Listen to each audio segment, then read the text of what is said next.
Hello friends, मैं हूं अर्जुन। आज की इस वीडियो में बनाएंगे हम रैपिड स्केच और मैंने कुछ रेफरेंस लिए है पिंटरेस्ट ऐप से। उन्हीं को मैं ट्राई करूंगा। करते हैं एक छोटी सी डेमो। तो ये है रेफरेंस जो आप देख रहे हैं, पिंटरेस्ट ऐप से मैंने ली है और इसी को मैं ट्राई कर रहा हूँ। आपको सबसे पहले क्या करना है, जैसे हम फेस लेते हैं तो फेस के जो हेयर्स हैं उसमें काफ़ी ज़्यादा वो जगह घेरी हुई है, लेकिन हमने एक जेस्चर पॉइंट पकड़ना है जो कि इसके फेस का है। एक एंगल डिसाइड कर लिया मैंने, ठीक है। उसके बाद आपको हेयर्स पता चल जाते हैं कि कहाँ पे कैसे बनने हैं। उसके बाद ये हम बाजू बनाते हैं, ठीक है। आपको पूरा जेस्चर लेने की ज़रूरत नहीं है, मैं वो भी आपको तरीका बताऊंगा। लेकिन अगर आप ऐसे स्टेप बाय स्टेप बनाते हैं तो इन चीज़ों के ऊपर भी गौर करनी है कि आपने जो फेस बनाया, फेस के अकॉर्डिंग आपको बाजू का पता चल रहा है कि कितनी बड़ी है या फिर कहाँ पे आ रही है, ठीक है। इसका ये एंगल है और उसके बाद इसकी थोड़ी-सी डिटेल जो फ़ोल्ड वगैरह हैं वो हम ट्राई कर सकते हैं। अगर आप बिल्कुल बेसिक पॉइंट पे हैं तो मैंने काफ़ी ज़्यादा वीडियोज़ डाली हुई हैं बेसिक एनाटॉमी के ऊपर, जो कि ज्योमेट्रिकल फॉर्म से हमने फिगर्स बनाई है। तो आपको वीडियोज़ मिल जाएँगी प्लेलिस्ट में और आप ट्राई करके देखना कि वैसे अगर आपने बिल्कुल बेसिक से स्टार्ट करना है तो वो वाले पॉइंट्स आपको सीखने पड़ेंगे। यहाँ पे मैं आपको थोड़ा-सा एडवांस लेवल बता रहा हूँ। जैसे आप सीधी रेफ़रेंस को देखते हैं तो उसी रेफरेंस को आप बनाने की कोशिश कर रहे हैं। तो इन चीज़ों को आपने समझना होगा कि हर एक चीज़ का एक पॉइंट ऑफ व्यू होता है, जिसको आप देखना है, समझना है और फिर ड्रॉ करना है, ठीक है? तो अभी जो सिलिंड्रिकल शेप्स है या फिर फेस के एंगल्स हैं, वो पहले आपने स्टडी करने हैं। फिर उसके बाद आपने ये चीज़ें ट्राई करनी है, क्योंकि आप सिंपली अगर ऐसे कोई रेफरेंस देखेंगे तो आपको काफ़ी ज़्यादा मुश्किल आएगी बनाने में। तो आपको स्टेप बाय स्टेप सीखना होगा। जैसे अभी ये हेयर्स हैं, तो आपको सिर्फ़ एक रेंडरिंग ऐसे दे देनी है, लाइट एंड डार्क, थोड़ा-सा दिखा देना उसमें और ज़्यादा कुछ डिटेल नहीं है। हेयर्स का थोड़ा-सा इफ़ेक्ट देना ज़रूरी है, ठीक है।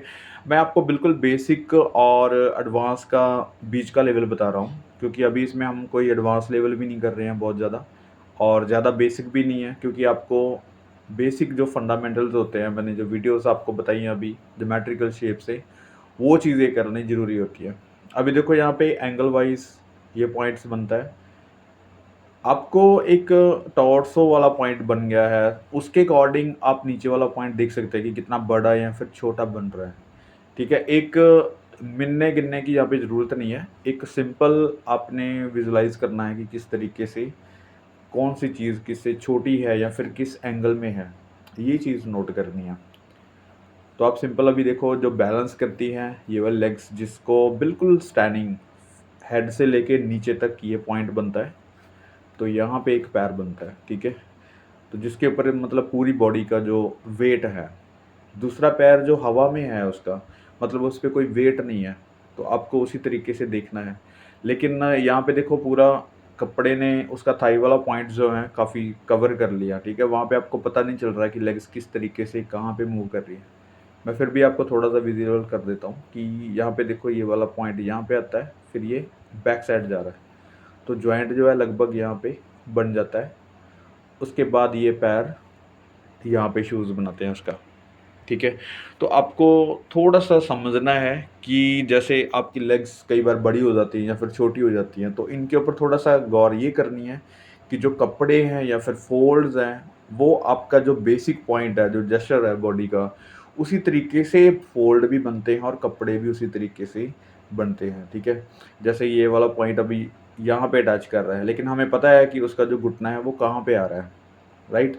तो आपको ऐसे कपड़ों में कोई भी बॉडी अगर बना रहे हैं तो उसके हाथ पैर लंबे या फिर चौड़े या मोटे, ऐसे थोड़ा-सा ध्यान रखना है कि वो चीज़ें गलत ना हो। तो बहुत ही सिंपल है। अभी देखो फेस से लेके बाकी सारी फिगर हमने बना ली है। तो आपको यहाँ पे कुछ मैच करने की ज़रूरत नहीं होती जब आप ऐसे रैपिड स्केचिंग करते हैं। तो मैं बिल्कुल ही रैपिड नहीं कर रहा हूँ कि आप सीधी लाइनें लगाओ तो स्टडी ना हो। आप बड़े आराम से उसको यहाँ तक स्टडी करनी है कि कम से कम देखने में वैसा लगे, लेकिन हम किसी करैक्टर में या फिर बहुत ज़्यादा डिज़ाइनिंग में या फिर इन चीज़ों में नहीं पड़ना। आपने एंगल देखना है, एंगल में थोड़ा-सा आपको कन्वर्ट करना है कि जो शेडिंग वगैरह आ रही है उसको भी हल्का-सा ऐड कर लेना है। ज़्यादातर जो हमारी चीज़ें होती हैं वो हमारी सिर्फ़ एंगल वाइज़ चलती हैं कि कौन-सा एंगल कहाँ पे आ रहा है।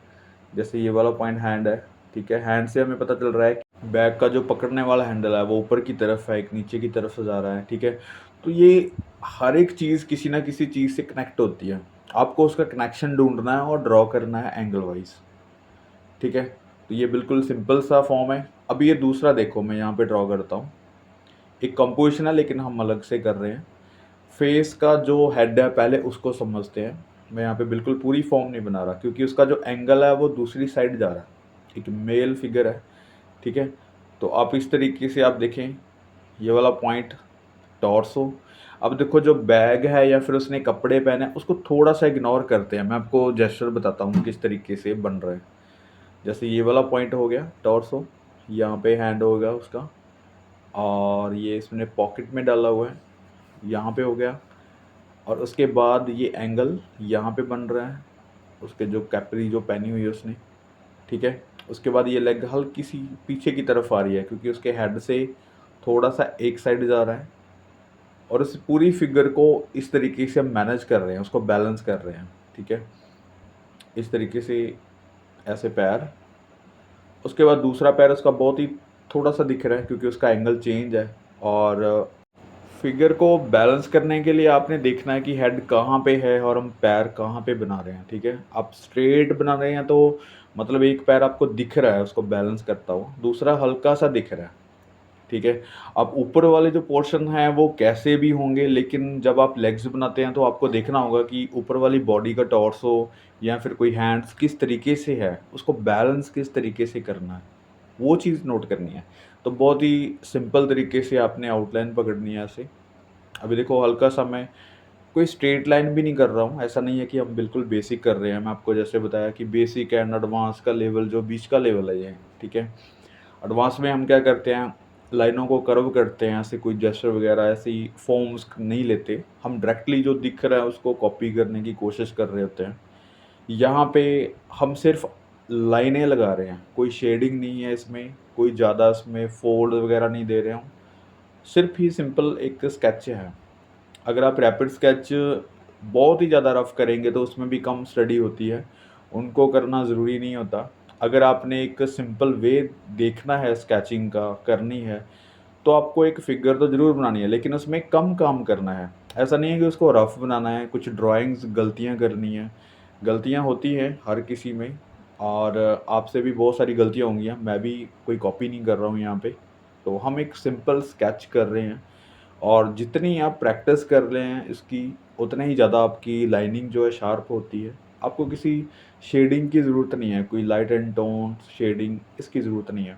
आप एक सिंपल इस तरीके से स्केच लें और उसको सिर्फ एंगल वाइज बनाना है, ठीक है।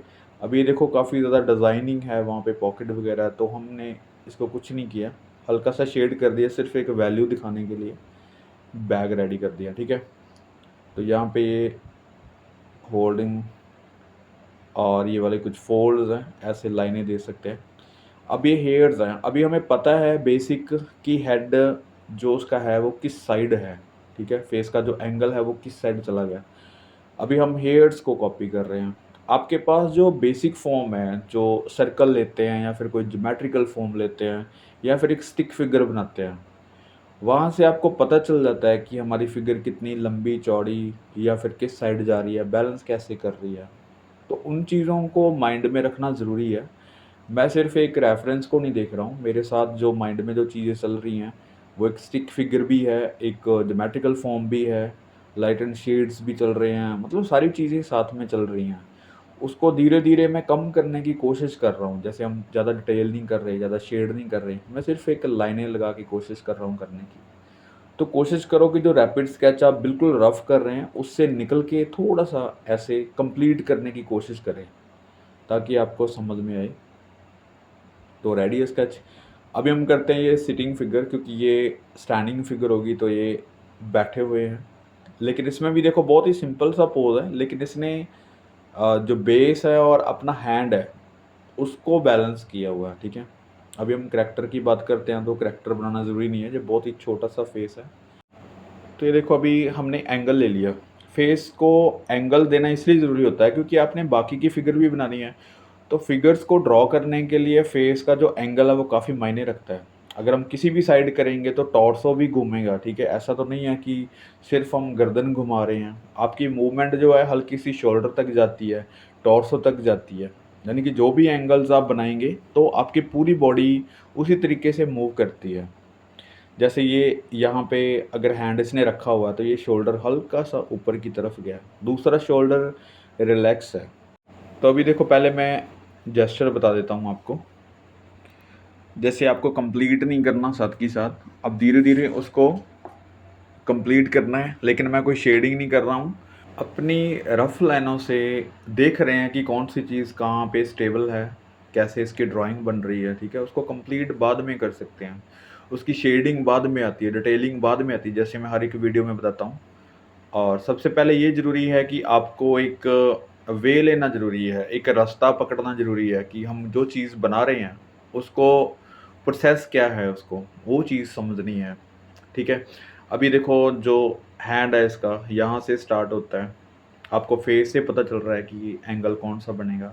अब ये फोर शॉर्टनिंग है जो हमारी एल्बो तक है, ठीक है। उसके बाद फिर बाकी की बाजू भी हल्की सी फोर शॉर्टनिंग है, यहाँ पे हैंड बन जाता है, ठीक है। हैंड का ऐसे फॉर्म लेना पहले, तो आप बाद में इसको जितनी मर्ज़ी डिटेल कर सकते हैं, लेकिन मैं आपको बिल्कुल रफ़ भी नहीं बता रहा हूँ और डिटेलिंग भी नहीं बता रहा हूँ। अगर हम एक फ़िगर को बहुत ज़्यादा डिटेल में करने लग गए तो मुझे लगता है आधे घंटे की क्लास एक फ़िगर में बनती है। तो स्टडी के लिए मुझे लगता है कि 2-4 मिनट, 5 मिनट, 7 मिनट एक फ़िगर पे लगने चाहिए। तो इसी तरीके से आपने काम करना है, ठीक है। अभी देखो, छोटे-छोटे फ़ोल्ड हैं, उसको ज़्यादा अहमियत नहीं दे रहा हूँ मैं। अभी ये लेग्स इस साइड जा रही है, एंगल का देखो, और यहाँ तक ये वाला पॉइंट आ गया, और यहाँ पे घुटना है। ये देखो, ये वाला थाई है जो फोर शॉर्टनिंग में है, ये यहाँ पे पीछे की तरफ जा रहा है। तो इस तरीके से रखना है। हल्का सा मैं विजिबल कर दिया शेड करके। और कुछ भी इतना ज़्यादा मुश्किल नहीं होता जितना हम सोच लेते हैं। सिर्फ एक प्रैक्टिस और चीज़ों को समझना है। मैं कोशिश करता हूँ कि आपकी जो स्किल है आप उसको डेवलप करें, ठीक है। आपको ज़रूरी नहीं कि हर एक फिगर को आपने बना के देखना है, पहले स्टडी करनी है फिर ही आपको आएगा। आप कुछ भी ड्रॉ कर सकते हैं, मतलब मैं कोशिश करता हूँ कि ड्राइंग को समझना है।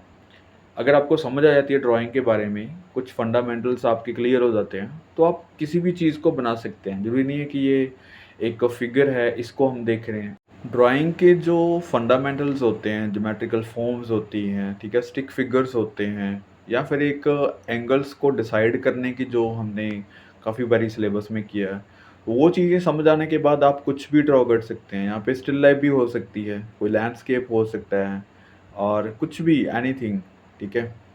अभी जैसे ये पैर है, पैर को एंगल्स देखो आप किस तरीके से बन रहा है। यहाँ पे शेड हल्की सी मैं कर देता हूँ, ये वाला पॉइंट हो गया। अब देखो, एक हल्की-फुल्की सी ड्राइंग हमारे पास आ गई है। अगर आपको डिटेलिंग करनी है तो एरिया जब बन जाता है आपका, पूरी ड्राइंग इस तरीके से बन जाती है, उसके बाद डिटेलिंग स्टार्ट होती है। तो अभी मैं हल्का सा विजिबल कर देता हूँ, लाइनों में ही रखता हूँ, क्योंकि जो लाइनों में रहता है स्केच तो आपको गलतियाँ नज़र आती हैं, और जब हमें गलती का पता चल जाता है तो उसके बाद हम उसको सुधार सकते हैं, उसको करेक्शन कर सकते हैं उसकी। तो कोशिश करो ऐसी रेफरेंस कुछ सिंपल लो, जैसे ये सिंगल सिंगल फिगर्स हैं, फिर बाद में हम कंपोजिशन करते हैं, 2 या 2 से ज़्यादा फिगर्स जो अटैच करते हैं एक दूसरे के साथ, तब ये कंपोजिशन स्टार्ट हो जाती है। लेकिन जब तक आपको एक सिंगल फिगर नहीं बनानी आती, ऐसे कुछ भी पोज नहीं बनाने आते, तो आप फिर कंपोजिशन से काफ़ी दूर चले जाते हैं। आप धीरे धीरे एक एक चीज़ करके बनाना, जैसे पहले जैसे फिगर ड्राइंग करनी है, फिगर ड्राइंग में आपको hand study, leg study, torso study, face का एंगल्स, ये ज़रूरी है। उसके बाद आपने कुछ जोड़ तोड़ के एक फिगर ड्रॉ करनी है, जैसे ये मैं कर रहा हूँ। उसके बाद कंपोजिशन पे आते हैं, ठीक है। तो डिटेलिंग वाले फेस करना, करैक्टर के ऊपर जाना, इसकी डिटेलिंग बहुत ज़्यादा करनी, डिज़ाइन देने, ये बहुत दूर की चीज़ें हैं। पहले आप ऐसे सिंपल स्केच करें, लाइनों में करें, और क्वांटिटी ज़रूर रखें। 10-12 स्केचेस अगर आप डेली करते हैं तो मुझे लगता है काफ़ी ज़्यादा फ़र्क पड़ता है स्केचिंग में। आपकी लाइन में बहुत ज़्यादा इम्प्रूवमेंट आती है, ठीक है। और जब आपकी लाइन अच्छी हो जाती है, आप अच्छे से स्ट्रोक लगाने लग जाते हैं, तो आपके स्केच भी ज़्यादा बनते हैं। तो स्केच ज़्यादा बनेंगे तो क्वांटिटी होगी तो फिर क्वालिटी बनेगी, ठीक है। ये प्रोसेस है स्केचिंग का। तो अब आप देखो, बहुत ही सिंपल था स्केच, इतना ज़्यादा मुश्किल नहीं था। आप ऐसे कई सारे पोज़ बना सकते हैं, कुछ भी रेफ़रेंस लेके पिंटरेस्ट ऐप से, वहाँ से आप ट्राई कर सकते हैं, ठीक है? तो मिलते हैं नेक्स्ट वीडियो में, कोशिश करते हैं और ज़्यादा स्केचिंग करने की। ये मैंने सीरीज़ स्टार्ट की है कि हम रैपिड स्केच ऐसे डेली करेंगे। मिलते हैं नेक्स्ट वीडियो में। Thank you so much.